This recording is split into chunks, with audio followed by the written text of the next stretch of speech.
This copyrighted telecast is an exclusive presentation of Learfield under the broadcasting rights granted by the University of Nevada.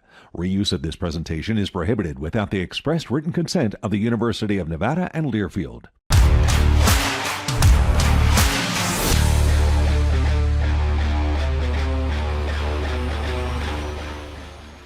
Well, hey there, and welcome to another half hour of fun on Champion Chevrolet's Wolfpack All Access. I'm Mike Stephenson. It was a massive week for the men's basketball team, which needed to bounce back in a big way after last weekend's loss at San Diego State. As a Saturday home contest with fellow Mountain West contender Utah State loomed, the Pack first had to hit the road again for a Tuesday night contest at San Jose State, home of a Spartan squad mired in an 8-game losing streak. But perhaps the lack of pressure helped the home team. San Jose State came out firing in the opening minutes, splashing 8 of its first 10 attempts from behind the three-point line. Before you knew it, Nevada was down double digits, a deficit that swelled to 18 in the first half. In the second half, Nevada did show some life, rallying to within 6 with 13 minutes to play, but never closer. The hot shooting Spartans picked up just their second conference win, stunning the Wolfpack 87-71. Nevada would have to try to pick itself back up in a hurry with the potent Aggies invading Lawler Saturday night. Those highlights are delivered by BTX Logistics. The last regular season league showdown between these longtime conference foes. Aggies, of course, off to the Pac-12 next year. Nevada trying to send them out of Reno with an L. Von Weems doing his part from deep. Corey Camper Jr., similar spot, same result. He had a dozen in the first half. Spinning, going around the world is Tayshawn Comer. What a finish inside. The whiteout energy was legit inside Lawler, but the Aggies can play. They're in first place for a reason. Drake Allen, the steal, the slam. Aggies by 2 at the break. Allen back to work. The big 3 early in the second half. He hit 3 in a row. The Aggies lead would swell to as much as 8, but Nevada keeping it close. Elijah Price had 10 points, 12 rebounds. How about the feed from Comer for Joel Armo trading 2 hands for safety? Nevada staying within a couple possessions, but Colby King doing his part to keep the lead in Utah State's advantage. Up 6 with about 6 to go. It was all Nevada after that. Tyler Rollison beats the shot clock buzzer. Then it's defense to offense. Price, one of his 3 blocks on the night. It's going the other way. It'll be Caleb Lowry finishing. Nevada is within 2. And the Pack has it back, still down 2. Price finds Lowry, and Caleb will tie things up. It's a brand new ball game, 71-all.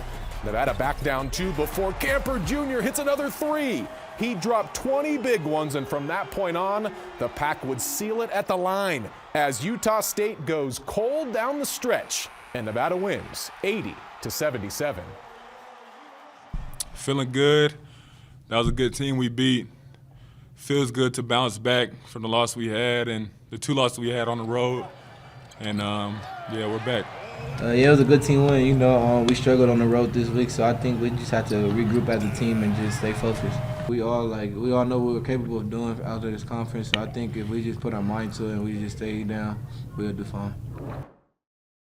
All right, so Nevada improves to 18-9 overall, 10-6 within the Mountain West Conference. Coming up later on the show, we feature a pair of Pack skiers hailing from the host country of the Olympic Games. But first, our weekly sit-down with Steve Alford is next on Wolfpack All Access.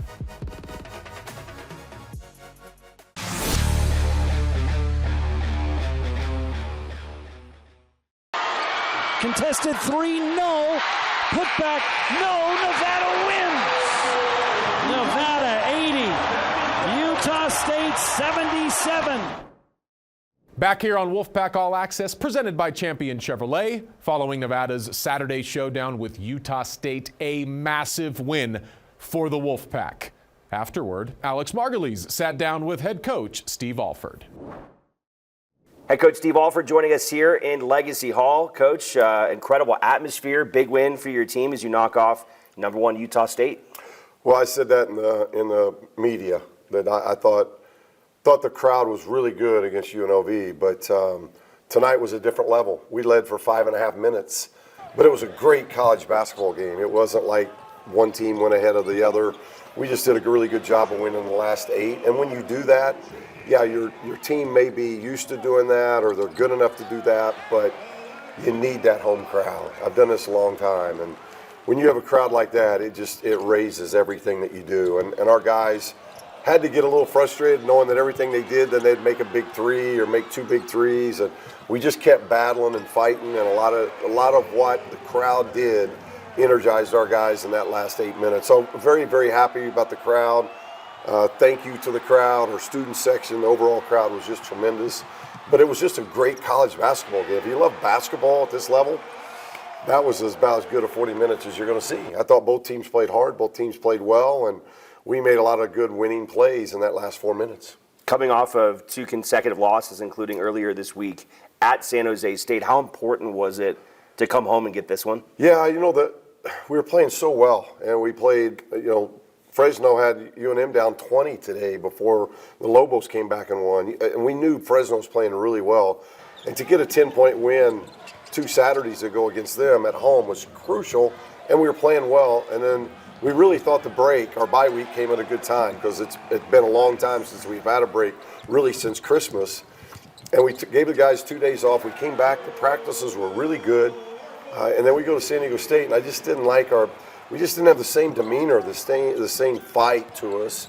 And then we go up to Northern California, to San Jose, and so you get San Diego State where it's packed house, right, crazy environment. And then you go to San Jose, and it's nothing against San Jose, but huge swing in environments, and we played like that. Mm-hmm. We just played.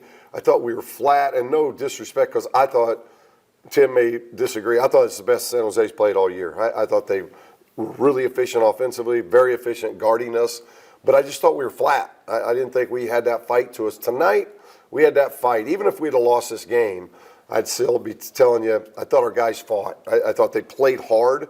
If they'll play that hard and fight that hard, we're going to be in a lot of games and give ourselves a chance to win. Corey Camper has been kind of the marked man at this point by other teams in terms of top of the scouting report. He's been your leading scorer, and in this one again, he eclipses 20 points and gets basically your game-winning three and hits some big free throws down the stretch. How much did he kind of showcase again, just his ability, even with that target on his back, to perform at that high level? It's fun seeing somebody grow as the season's going along, and look at what he was in November to where he is now. He's putting up really good numbers very consistently. And he's going to get the best defender every night now. And he's getting that every night. Tonight he has 20 on 11 shots. He makes 4 out of 5 threes. He gets 4 rebounds, a couple assists, 1 turnover, makes big plays down the stretch. He was 6 for 7 from the line. He was so mad that he missed the one. And he's guarding. He guards. He's a two-way guy. He guards at a really high level. So congrats to Corey on 1,000 points. It's always a great accomplishment. And he's doing a lot of good things, but I thought a big key tonight was he got help. We nearly had 6 guys in double figures. We've been going through a stretch here a couple weeks where we've only had about 2 scorers, and it's been Corey and Elijah. And now Vaughn was right at 9. Tayshaun was double figures. TR was at 9. Double-double for Elijah. Caleb was right there. So that's what we need. We need 6 or 7 guys like we were back in December, getting us somewhere between 8 and 15 points, and we're a lot harder to guard that way. All right, you look at how the season has kind of shaken out, and I talked to the players post-game about this, and they said, they've had the confidence going into the season they can beat anybody in this league. Well, up until now, you hadn't been able to beat the first or second place team in the conference. Now that you do go out and you beat Utah State, does that kind of give your team a little extra edge maybe as you do finish out the rest of the season to validate, yes, maybe you feel like you can beat the best team in the league. Now you did it. Yeah, but that narrative was kind of weird to me because, like I said in the press conference, we were 3-0 in this league. So we were the first in the league. Right. So anybody we beat was below us. So it's like that changes. That narrative is we've beaten Grand Canyon, who we're tied with. We win that tiebreaker if we tie with them. We've beaten Grand Canyon. We have fought like crazy. Really, the teams we hadn't beat has been UNM and San Diego State. Those are the 2 teams. We've beaten everybody else now after beating Utah State. So that's something. Beating Colorado State, only playing them once. Beating Grand Canyon, only playing them once.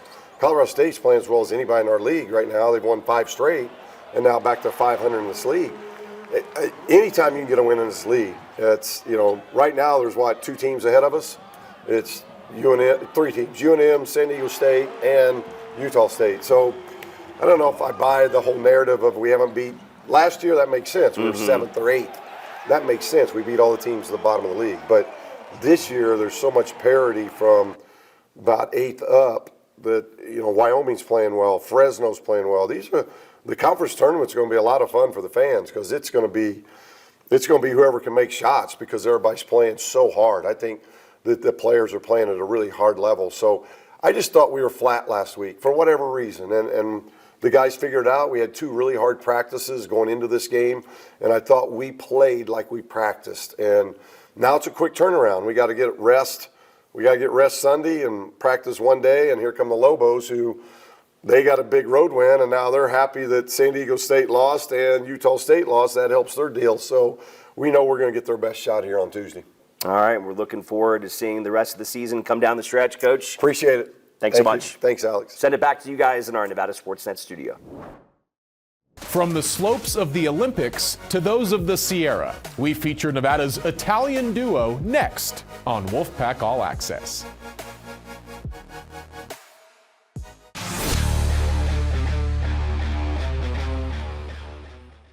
We have returned on Champion Chevrolet's Wolfpack All Access. 2 of Nevada's skiers are now calling the biggest little city in the world home as they watch their home on the world stage.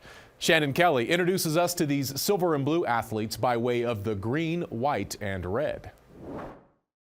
For a pair of Nevada skiers, the 2026 Winter Olympics are more than just the pinnacle of sports. I'm Tommaso Speri and I'm from Trentino, north of Italy. I'm Pietro Bisello, I'm from Aosta.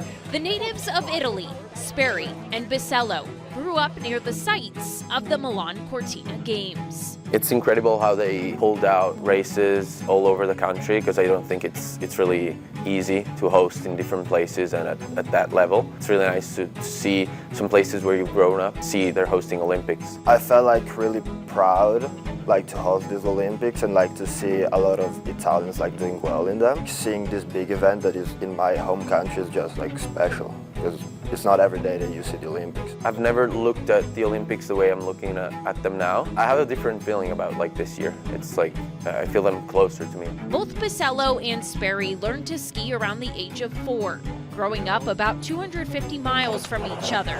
While the duo did not know one another as young skiers, they both competed on the same slopes that captured the world's attention for 2 weeks. They're basically do the same thing as us, but in a bigger level. Seeing that they're competing in a race hill that I also raced on, it's crazy.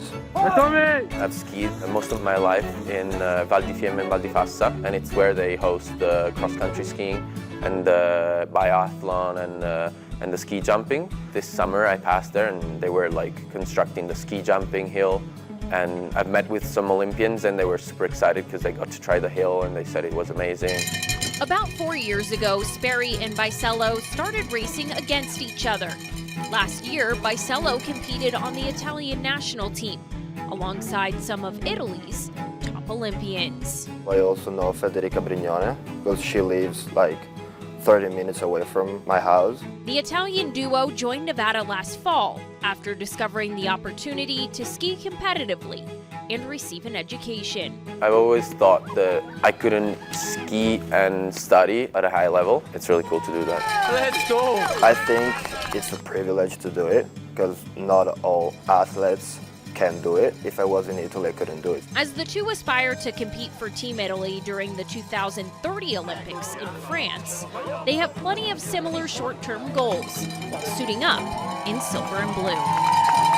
I just want to try to ski as fast as possible, as best as I can. Try and ski as fast as possible and bring a championship to the school. For Wolfpack All Access, I'm Shannon Kelly.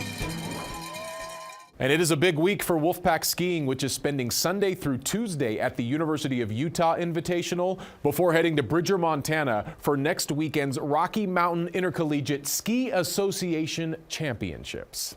Coming up, a look around the rest of Wolfpack land. But first, here's Chris Murray with This Week in Wolfpack History, sponsored by Bradley Drendel and Janae. Only 2 Nevada programs have beaten the #1 team in the nation. Wolfpack baseball has done so 6 times, and Nevada softball once. Softball's victory over the country's #1 team came on February 17, 2008, when the Wolfpack shocked Arizona in a 1-0 win. Jordan McPherson pitched 5 scoreless innings, escaping 2 bases-loaded jams, and Katie Holverson shut the door with a 2-inning save, finishing the game with a bases-loaded strikeout. The lone run came on a 2-out RBI single by Fallon native Michelle Beach in the 2nd inning. The Wolfpack would go on to beat 8 top 25 teams in 2008, reaching the national rankings itself, while Arizona would play in the Women's College World Series. But on a February day in Tempe, Nevada beat the nation's best.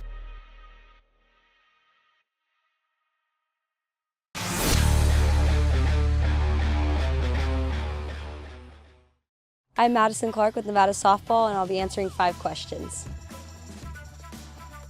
Definitely how I put on my uniform. It's got to be very particular. How I do my hair, and I always listen to the same song and read my Bible before I walk into the field. I really hate burping. I hate when people burp out loud. I hate it. That's probably got to be my biggest pet peeve. It was definitely for an assignment. I think it was about global economics. I like the breweries, like all of them. I love going to breweries. The girls, I love my teammates. Wolfpack All Access, sponsored by Champion Chevrolet, continues as Swim and Dive heads to Houston for another year at the Mountain West Championships. And boy, the Silver and Blue has a lot to boast about, including Scarlett Ferris claiming her 3rd straight gold in the 100 backstroke. This year's time of 51.07, setting a new meet record and automatically qualifying her for the NCAA championships. She's also going to be there for the 100 butterfly as she takes the top spot in that event too, setting another conference record at 51.34. Joining her at Nationals will be Moji Foljamjamris after her gold in the 400 individual medley was fast enough at 4 minutes 11.07 seconds. And in diving, Bailey Hadra added to her all-time great career, capturing gold in the 3-meter for the first time after a pair of silvers in the past. As a team, Nevada finished 5th overall as San Diego State takes home the title. Also on the road this week, PAC softball. Nevada playing 4 games in Palm Springs. First taking a 4-2 Thursday loss to Oregon State before a Friday morning win over California. That final was 8-3. Later in that day, the Wolfpack played number 11 UCLA to the brink, taking a 3-run lead into the bottom of the 5th before falling 6-5. On Saturday, Nevada finished its trip with a 10-3 victory over UC Riverside. The PAC now takes its 8-7 overall record over the hill to Davis for the Capital Classic and 5 games between Friday and Sunday. Back at home, Nevada baseball hosting its first games of 2026, 3 with Utah Valley between Saturday and Sunday. The PAC picking up its first win and thus the first of the Jordan Getzelman era in Game 1, 7-4. Nevada made it 2 later in the day, 9-5, and completed the sweep on Sunday. And women's hoops facing 2 tough road trips this week. Nevada first suffering a Wednesday loss at Colorado State 70-59. From Fort Collins to Las Vegas Saturday, and the always stout Lady Rebels. It's an 81-64 win for the PAC's rival, dropping Nevada to 8-19 overall, 4-13 within the Mountain West. The ladies are back home Wednesday at 6:30, hosting San Jose State. Coming up on Wolfpack All Access, a look at what is down the road, including a major event on tap this week.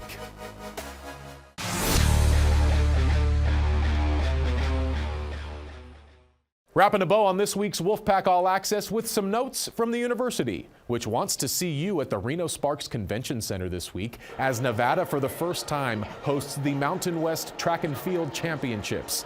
It is sure to be a heck of a meet from the brand new Reno Tahoe Indoor Track. Tickets for the Thursday through Saturday championships can be purchased at NevadaWolfpack.com. Also there, you can learn more about the new Battleborn Recruiting and Retention Fund. This recently launched fund was created to ensure Wolfpack programs have the necessary resources to recruit, develop, and retain elite student athletes. And speaking of, attention local businesses. You are invited to Nevada's Name, Image, and Likeness Education Partner Summit. It is Tuesday from 6 to 7 at the Basin Street Club inside Mackey Stadium before the men's basketball team takes on New Mexico at 8. Learn how to grow your business by partnering with Nevada student athletes through NIL during this exclusive event. Visit NevadaWolfpack.com for more information. All right, that's all, folks. As always, thanks for kicking it here on Wolfpack All Access. I'm Mike Stephenson saying so long, friends. This has been an exclusive presentation from Learfield.